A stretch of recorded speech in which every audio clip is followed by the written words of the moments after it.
అందరికీ నమస్కారం. నిన్న అల్ ఖమైనీకి సపోర్ట్ ఇస్తూ మన దేశంలో కొంతమంది నిరసనలు, కొంతమంది ర్యాలీలు, కొంతమంది సభలు పెట్టారు.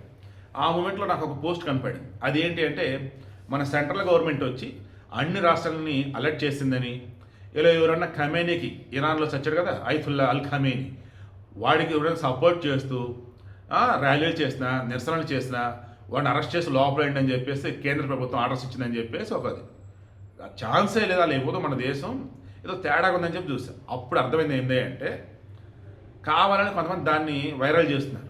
విషయం ఏంటంటే ఖమైనీకి సపోర్ట్ చేసిన, నిరసన చేసిన, సభలు పెట్టుకున్నా ఓకే, ప్రపంచంలో ఎక్కడ ఎవడికి ఏం జరిగినా స్పందించడానికి రెడీగా మన దేశంలో ఉంటారు.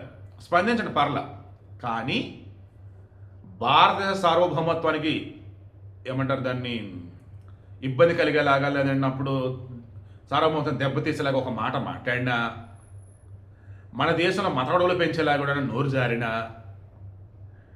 దేశ భద్రతకు సంబంధించి, దేశభక్తికి సంబంధించి పిచ్చి పిచ్చి ప్రలాపనలు చేసినా అప్పుడు అరెస్ట్ చేయమని అన్నారు. సింపుల్ క్రైమ్ అవేర్నెస్ ఛానల్లో పెడుతున్నారు. ఒకే ఒకటి, నా భారతదేశంలో ఉంటూ ఇక్కడ గాలి పీలిస్తే ఇక్కడ తిండి తింటూ ఇక్కడ ఉన్నటువంటి ఏ ఒక్కరిని గాన ఇబ్బంది పెట్టినా, మాట తూలినా, తేడాగా వాగినా అప్పుడు మిమ్మల్ని తాట తీసి ఆరేస్తారు. ప్రపంచంలో ఏ దేశంలో లేనటువంటి విపరీతమైన మీరిన స్వేచ్ఛ మన దగ్గరే ఉంది. ఎవడెవడో చంపినా ఇక్కడ నిరసనలు చేయొచ్చు, ర్యాలీలు చేయొచ్చు, సభలు పెట్టవచ్చు, సమాసాలు పెట్టవచ్చు.